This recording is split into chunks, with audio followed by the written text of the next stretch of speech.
नमस्कार, मैं चूफान। दिन भर की खबरों में सबसे पहले डालते नजर आज के मुख्य समाचारों पर। दुष्कर्म प्रयास के दोषी को 5 साल का कारावास, 4 वर्षीय किशोरी के साथ किया था दुष्कर्म का प्रयास। नहर में गिरी कार निकाली, शव भी बरामद। करीब 22 घंटे बाद एसडीआरएफ की टीम व स्थानीय गोताखोरों को मिली मदद। एलपीएस माफी का आधिकारिक प्रचार प्रसार करने के निर्देश। जोधपुर डिस्कॉम बीकानेर के मुख्य अभियंता ने ली रिव्यू मीटिंग। जल्द सुधरेगी, गड्ढों में तब्दील हो चुकी संग्रिया मार्ग की दशा। पीडब्ल्यूडी की ओर से 24 नवंबर को खोली जाएगी फाइनेंशियल बिड। दिसंबर तक शुरू हो सकता है निर्माण कार्य। अब खबरें विस्तार से। विशिष्ट न्यायाधीश पॉक्सो प्रकरण मदन गोपाल आर्य ने करीब 2.5 साल पहले 4 वर्षीय मासूम बालिका के साथ दुष्कर्म का प्रयास करने वाले आरोपी को 5 साल के कारावास की सजा से दंडित किया गया है। साथ ही 40,000 रुपए का जुर्माना भी लगाया गया है। राज्य सरकार की ओर से विशिष्ट लोक अभियोजक विनोद रेड्डी ने पैरवी की। प्रकरण के अनुसार 19 मार्च 2019 को एक व्यक्ति ने भादरा पुलिस थाना में रिपोर्ट दर्ज करवाते हुए बताया था कि 19 मार्च 2019 की शाम को उसकी 4 साल की पोती घर के आगे खेल रही थी, जो बाद में दिखी नहीं। गली में खेल रहे अन्य बच्चों से पूछा तो उन्होंने बताया कि बच्ची को पवन कुमार उठाकर स्कूल की तरफ ले गया है। इस पर जब परिवादी स्कूल की तरफ गया तो उसने अपनी पोती के रोने की आवाज सुनी। जब वह स्कूल में गया तो शौचालय के पास पवन उसकी पोती के साथ दुष्कर्म करने का प्रयास कर रहा था। वह समय पर नहीं पहुंचता तो आरोपी उसकी पोती के साथ गलत कार्य कर सकता था। पुलिस ने अलग अलग धाराओं के तहत मामला दर्ज कर जांच शुरू की। जांच के बाद न्यायालय में चालान प्रस्तुत किया गया। विशिष्ट न्यायाधीश पॉक्सो प्रकरण मदन गोपाल आर्य ने मंगलवार को इस प्रकरण में सुनवाई करते हुए आरोपी पवन कुमार पुत्र मांडूराम निवासी कुंजी तहसील भादरा को आईपीसी की धारा 366, धारा 376, 11 व पॉक्सो एक्ट की धारा के तहत दोषी करार दिया। दोषी को आईपीसी की धाराओं के तहत 5 साल की सजा, 20,000 रुपए के अर्थदंड व अदम अदायगी 6 माह का अतिरिक्त कारावास, पॉक्सो एक्ट के तहत 5 साल की सजा और 20,000 रुपए का जुर्माना और अदम अदायगी 6 माह का अतिरिक्त कारावास भुगतने के आदेश दिए गए हैं। जबकि SC/ST एक्ट की धारा के तहत आरोपी को दोष मुक्त किया गया। सभी सजाएं साथ साथ चलेंगी। ट्रायल के दौरान अभियोजन पक्ष ने 6 गवाह तथा 9 दस्तावेज पेश किए। विशिष्ट लोक अभियोजक विनोद रेड्डी ने कहा कि इस तरह के फैसलों से भविष्य में बालकों के विरुद्ध होने वाले अपराधों पर निश्चित तौर पर लगाम लगेगी।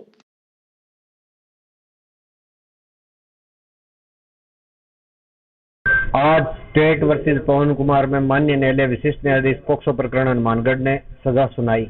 मामले के तथ्य इस प्रकार हैं। FIR नंबर 95/19 भादरा थाने में पीड़िता के दादा ने दर्ज करवाई थी कि 19/3/19 को शाम को पीड़िता गली में बच्चों के साथ खेल रही थी, तो वो थोड़ी देर बाद दिखाई नहीं दी। तो उन्होंने बच्चों से पूछा तो बच्चों ने बताया कि पवन बच्ची को उठाकर स्कूल की तरफ ले गया। जब वो स्कूल के पास गए तो बच्ची के रोने की आवाज सुनाई दी। स्कूल में जाकर उन्होंने देखा तो शौचालय के पास वो 4 वर्षीय बच्ची के मुलजिम ने कपड़े उतार रखे थे और अपने भी कपड़े उतार रखे थे और उससे बलात्कार का प्रयास कर रहा था। इतने में वो पहुंच गए तो मुलजिम वहां से भाग गया। अगर वो समय पर नहीं पहुंचते तो वो निश्चित ही बच्ची के साथ बलात्कार कर लेता। उसमें विभिन्न धाराओं में जो सजा सुनाई गई है वो इस प्रकार है। धारा 366 के तहत 5 वर्ष की सजा, 20,000 रुपए जुर्माना, अदम अदायगी की स्थिति में 6 मास का अतिरिक्त कारावास भुगतना पड़ेगा। धारा 376/511 आईपीसी व पॉक्सो 9M/10 के तहत 5 वर्ष की सजा, 20,000 रुपए का जुर्माना और अदम अदायगी की स्थिति में 6 माह का अतिरिक्त कारावास भुगतना पड़ेगा। सभी सजाएं साथ साथ चलेंगी। क्या कहना चाहेंगे? इस तरह के फैसलों से भविष्य में होने वाले अपराधों पर, बालकों के विरुद्ध होने वाले अपराधों पर निश्चित तौर पर लगाम लगेगी। रावसर पुलिस थाना क्षेत्र में इंदिरा गांधी नहर की RD 84 के पास गिरी कार को आखिरकार मंगलवार सुबह नहर से निकाल लिया गया। बीकानेर से पहुंची SDRF की टीम ने नहर में गिरने के करीब 22 घंटे बाद कार को ढूंढ लिया। कार में ही चालक का शव भी बरामद हो गया। रावसर पुलिस ने शव को कब्जे में लेकर CSC की मॉर्चरी में रखवाया है।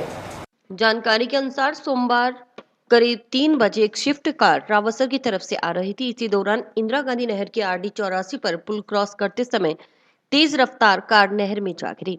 नहर में कार गिरती देखकर आसपास के लोगों में हड़कंप मच गया। मौके पर लोगों की भीड़ भी इकट्ठा हो गई। देखते देखते कुछ देर में कार पानी में डूब गई। घटना की जानकारी मिलने पर पीलीबंगा विधायक धर्मेंद्र मोची और रावसर पुलिस थाना प्रभारी अशोक बिश्नोई भी मौके पर पहुंचे। पुलिस ने घटना की जानकारी लेकर गोताखोरों को मौके पर बुला उनकी मदद से नहर से कार को निकालने के साथ ही उसमें फंसे लोगों की जानकारी जुटाने का प्रयास किया। प्रत्यक्षदर्शियों का कहना था कि कार में ड्राइवर के अलावा और लोग भी मौजूद थे।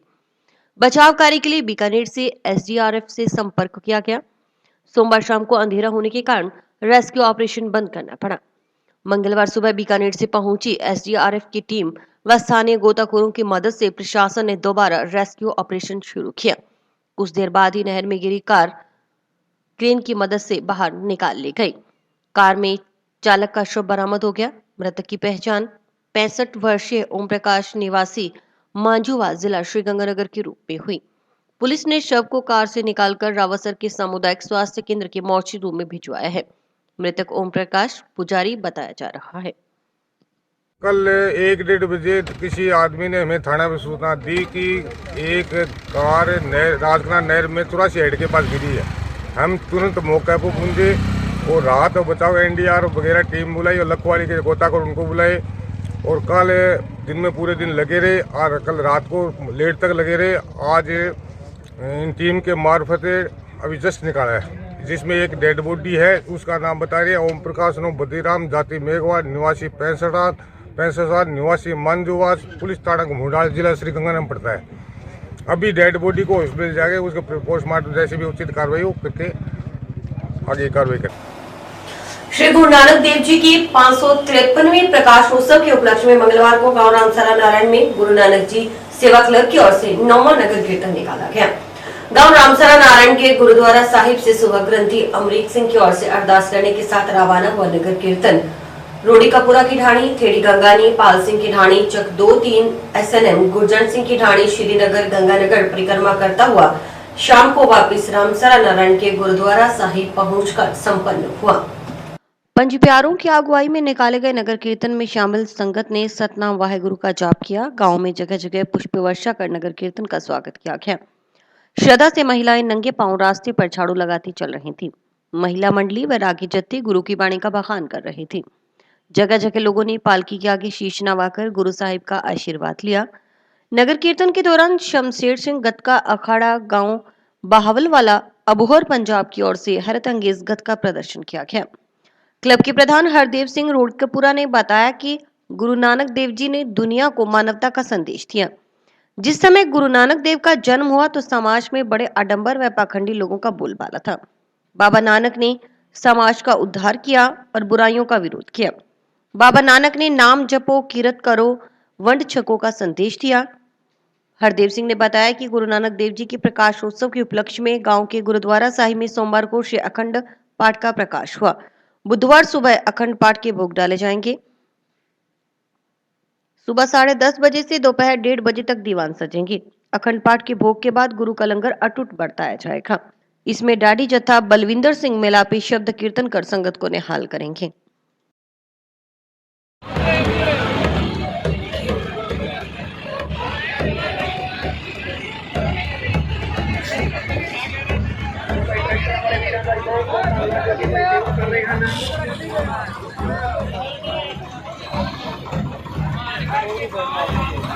के सेवा करते हैं भाई चढ़ती कला बख्शे कमाइयां विच बरकतां पावे वाहिगुरू। तो बहुत ही धन्यवाद ट्रैक्टर वाले वीरों का भी। तमाम बहुत कीमती है भाई।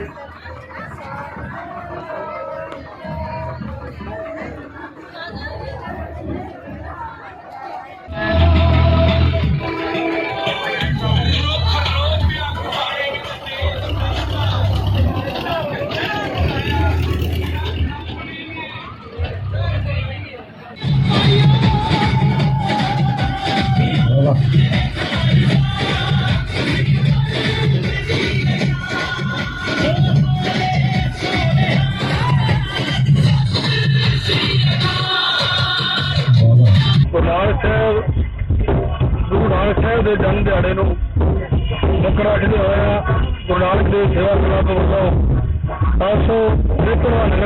553वां जन्म दिहाड़े मुख रखते हुए 9वां नगर कीर्तन गुरु नानक देव सेवा क्लब वालों कढ़िया जा रहा है, जिसे को वक्-वक् रामसरा नारायण तो होंदे हुए वक्-वक् पिंडा तो होता होया नगर कीर्तन शाम को रामसरा गुरु घर समापन होगा।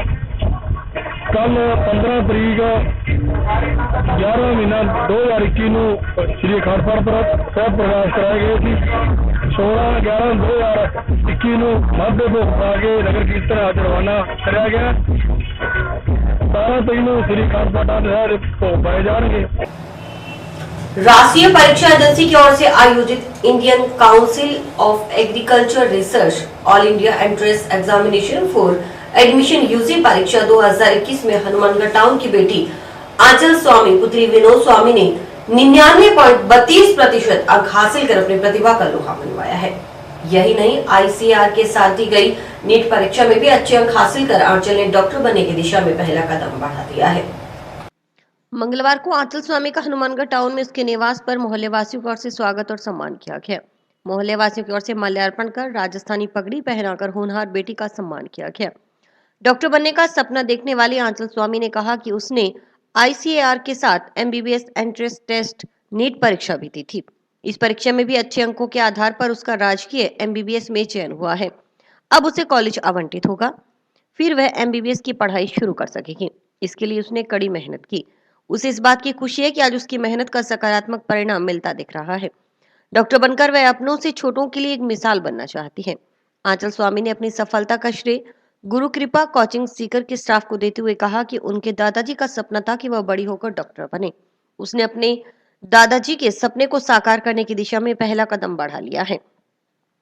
आंचल स्वामी ने कहा कि उसका हर कदम पर उसके माता पिता, दादा दादी व दोस्तों ने सहयोग किया। उन्हीं की बदौलत आज वह इस मुकाम पर पहुंची है। उसके माता पिता सहित परिवार के सदस्यों ने खुद अथक परिश्रम किया, लेकिन कभी उसे संघर्ष नहीं करने दिया। आज उसे इस बात की खुशी है कि वह अपने परिजनों के सपनों को साकार करने जा रहे हैं। ICAR का एग्जाम दिया था, उसमें मेरा रिजल्ट आया है 99.32 परसेंटाइल बने हैं उसमें, तो काफी अच्छे मार्क्स बन गए हैं। मैं काफी खुश हूँ।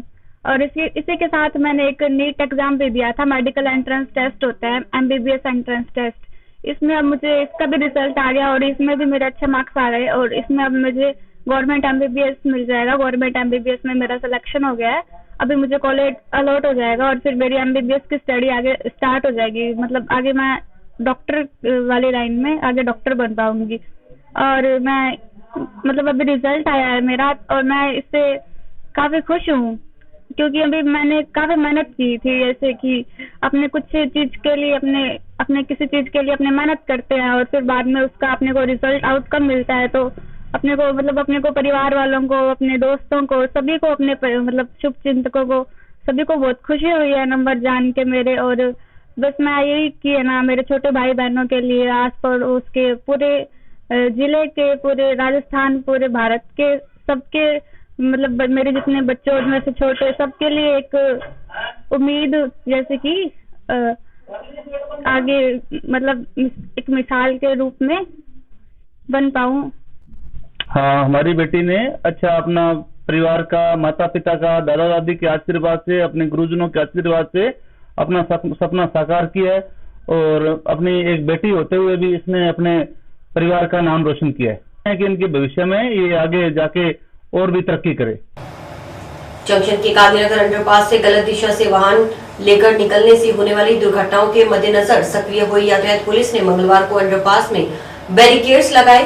डिवाइडर की भांति बीच में बैरिकेड्स लगाकर अंडरपास के मार्ग को दो भागों में बांटा गया।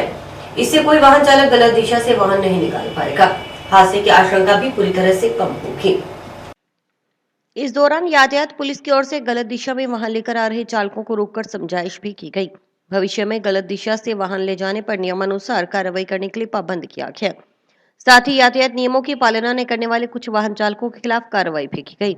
इस दौरान यातायात शाखा प्रभारी अनिल चिंदा ने बताया कि यातायात नियमों की पालना के लिए जिला पुलिस अधीक्षक प्रीति जैन के निर्देशानुसार यातायात पुलिस की ओर से गांधीनगर अंडरब्रिज के पास बैरिकेड्स लगाए गए हैं ताकि कोई गलत दिशा से वाहन न निकाले। अगर कोई गलत दिशा से जाता है तो वह सही रास्ते से जा रहे वाहन से दुर्घटना होने का खतरा बना रहता है। इससे पहले कई हादसे यहां भी हो चुके हैं। इस कारण अंडरब्रिज के पास व बीच में बैरिकेड्स लगाकर ओवरब्रिज से आवागमन के लिए दो मार्ग बनाए गए हैं। उन्होंने आमजन से अपील करते हुए कहा कि अगर वे किसी भी अंडरब्रिज से अपना वाहन लेकर गुजर रहे हैं तो हमेशा अपनी साइड से जाएं। गलत दिशा से वाहन चलाकर दुर्घटना को न्योता न दें। शाखा प्रभारी चिंदा ने आमजन से आग्रह किया कि वे सड़क पर चलते समय यातायात नियमों की पूर्णतः पालन करें। यातायात नियमों की पालना में श्रीमान जिला पुलिस अधीक्षक महोदय के निर्देशन में यहाँ गांधीनगर जो अंडरब्रिज बनाया गया है वहाँ बैरिकेड लगाए गए हैं यातायात पुलिस की तरफ से, ताकि कोई रॉन्ग साइड नहीं जाए। अगर रॉन्ग साइड जाता है, सामने से साधन आ रहा होता है तो एक्सीडेंट होने का खतरा बना रहता है और एक्सीडेंट हुए भी हैं यहाँ।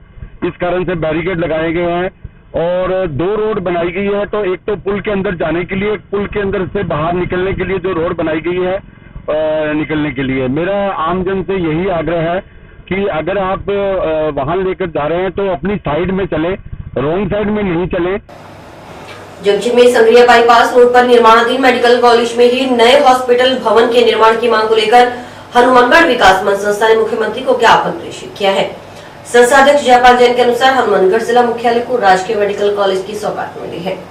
मेडिकल कॉलेज के लिए हॉस्पिटल की आवश्यकता रहती है। इस नए हॉस्पिटल भवन का निर्माण भी मेडिकल कॉलेज भवन में प्रस्तावित भूमि पर ही करवाया जाए। यदि ऐसा नहीं किया गया तो मेडिकल की कठिन पढ़ाई करने वाले छात्र छात्राओं को 10 किलोमीटर दूर प्रैक्टिस के लिए हनुमानगढ़ टाउन जाना होगा।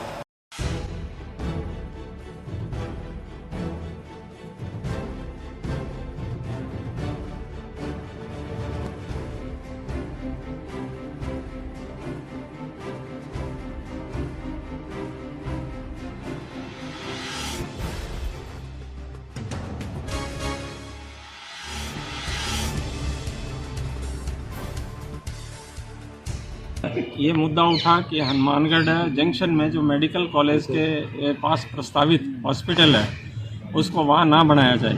तो हम लोग ये मांग कर रहे हैं कि हनुमानगढ़ जो मेडिकल कॉलेज बन रहा है उसी प्रांगण में एक हॉस्पिटल की बिल्डिंग जो कि छात्र छात्राओं के पढ़ने के लिए बहुत आवश्यक होती है वो वहीं पर बनाई जाए।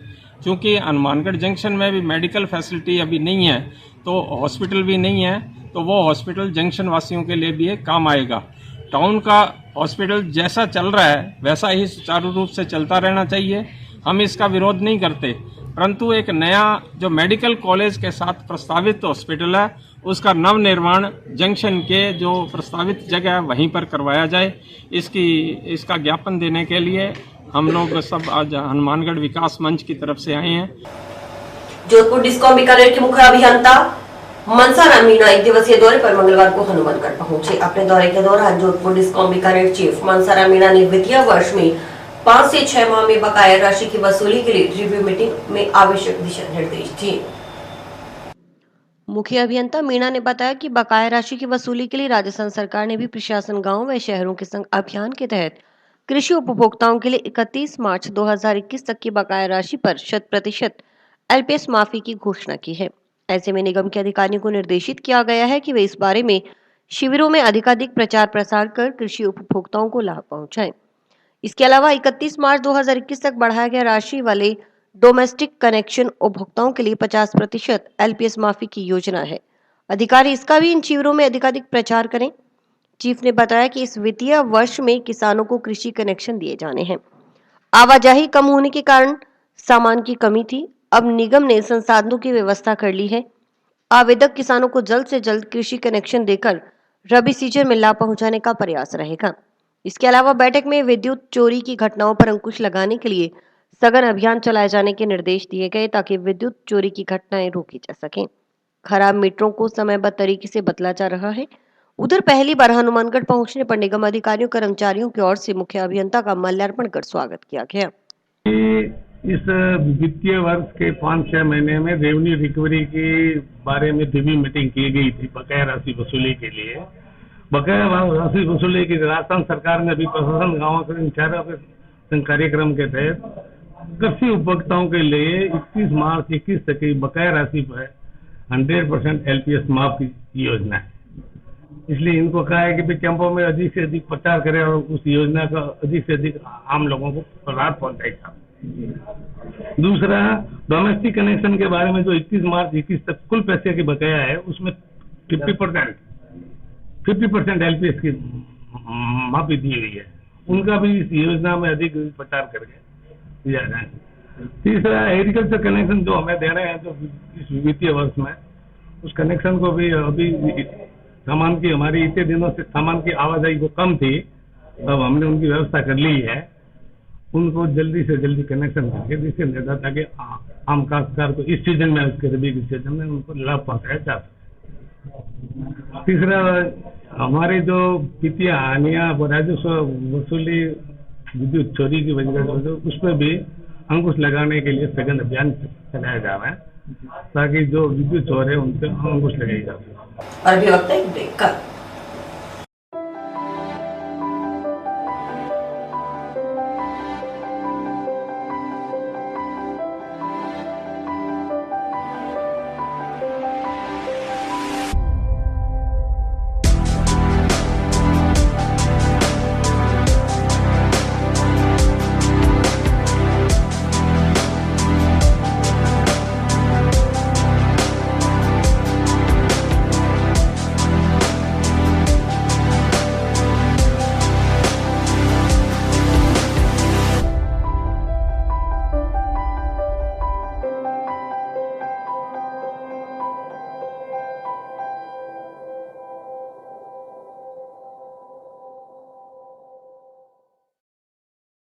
अगर सब कुछ ठीक ठाक रहा तो जल्दी जंक्शन के संग्रिया मार्ग के दिन फिरेंगे। इस दिसंबर माह में इस सड़क का निर्माण कार्य शुरू होने की उम्मीद जताई जा रही है। इस सड़क के निर्माण के लिए 6.5 करोड़ रुपए की स्वीकृति प्राप्त हुई थी। सार्वजनिक निर्माण की ओर से निर्मित करवाई जाने वाली इस सड़क के निर्माण को लेकर 24 नवंबर को फाइनेंशियल बिड खोली जाएगी। देखिए रिपोर्टर प्रदीप पाल की खास report. Hanumangarh Abohar state highway 7 का हिस्सा। इस सड़क पर बारिश के दिनों में चलना मुश्किल हो जाता है। गड्ढों वाली इस सड़क पर चलना किसी खतरे से खाली नहीं। वर्तमान में संग्रिया रोड राजकीय बालिका विद्यालय से लेकर चुना फाटक तक गड्ढों में तब्दील हो चुकी है। इस मार्ग पर बने बड़े बड़े जानलेवा गड्ढों से वाहन चालकों को भारी दिक्कतों का सामना करना पड़ रहा है। हालांकि पीडब्ल्यूडी की ओर से पूर्व में कार्यादेश जारी कर दिया गया था, लेकिन संवेदक की ओर से किसी कारणवश कार्य करने से मना करने के कारण तब विभाग की ओर से निविदा निरस्त कर दी गई थी। इस कारण सड़क का निर्माण कार्य शुरू नहीं हो पाया था। शहर के विभिन्न संगठन अब तक कई बार इस सड़क के निर्माण की मांग भी उठा चुके हैं। विभाग को उम्मीद है कि दिसंबर माह में इस हिस्से में सड़क का निर्माण होगा। इस हिस्से में सीसी व डामर सड़क बनाई जाएगी। अब लोगों को क्षतिग्रस्त सड़क से जल्द हालात सुधरने की उम्मीद जगी है। हनुमानगढ़ शहर के अंदर नगर परिषद हनुमानगढ़ क्षेत्र के अंदर हनुमानगढ़ अबोहर सड़क जो स्टेट हाईवे 7 का भाग है वो अत्यंत क्षतिग्रस्त है। उस भाग के अंदर जो पूर्व में जो नालियां बनी हुई थी उनको नगर परिषद द्वारा जब पुनर्निर्मित किया गया तो ऊंचा बनाया गया था, सड़क का लेवल नीचा रह गया। इसके कारण पानी की निकासी नहीं होने के कारण उस सड़क जो है काफी क्षतिग्रस्त हो गई है। उस सड़क पर माननीय विधायक की अनुशंसा पर मुख्यमंत्री बजट घोषणा के अंदर 6.5 करोड़ रुपए की लागत से स्वीकृति प्राप्त हुई थी। सार्वजनिक निर्माण विभाग के अधिशासी अभियंता अनिल अग्रवाल ने बताया कि नगर परिषद क्षेत्र के अधीन जंक्शन शहर में हनुमानगढ़ अबोहर मार्ग जो स्टेट हाईवे 7 का हिस्सा है वह अत्यंत क्षतिग्रस्त है। उस हिस्से में पूर्व में जो नालियां बनी हुई थी उनको नगर परिषद की ओर से दोबारा निर्माण कर ऊंचा बनवाया गया है। इस कारण सड़क का लेवल नीचा रह गया। पानी की निकासी नहीं होने के कारण यह सड़क काफी क्षतिग्रस्त हो गई। इस सड़क के निर्माण के लिए विधायक की अनुशंसा पर मुख्यमंत्री बजट घोषणा के अंतर्गत 6.5 करोड़ रुपए की स्वीकृति प्राप्त हुई थी। इस पर पूर्व में निविदाएं की गई, लेकिन वह संवेदक जिसके पक्ष में कार्यादेश जारी किया गया था उस संवेदक की ओर से अपनी घरेलू परिस्थितियों के कारण कार्य करने से इनकार कर दिया गया।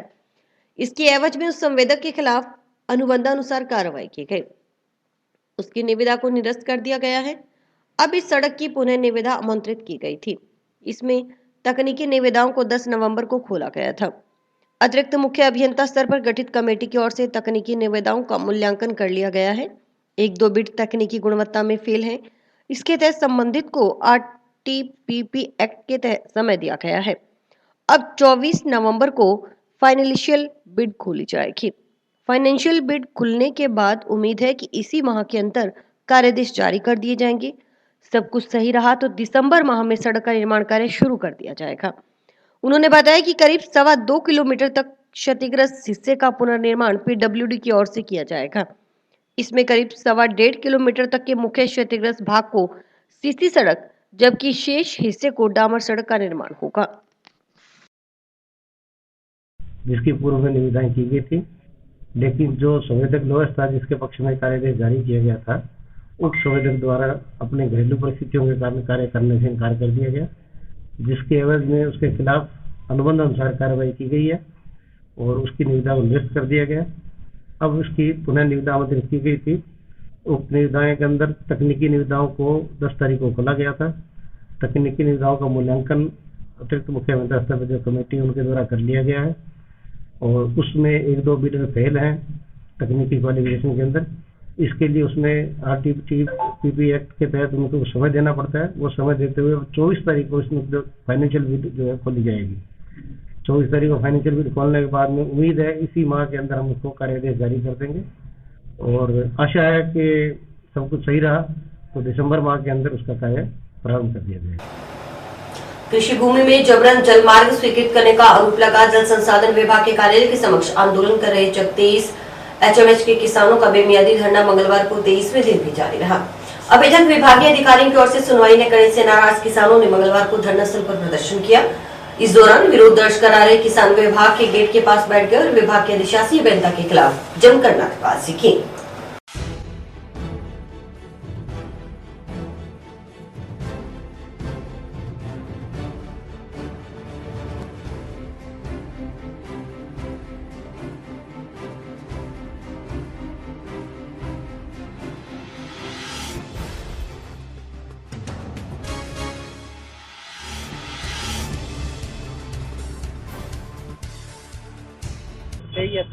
HMH जिला हनुमानगढ़, हम फतेहगढ़ ਦੇ ਰਹਿਣ ਵਾਲੇ हैं।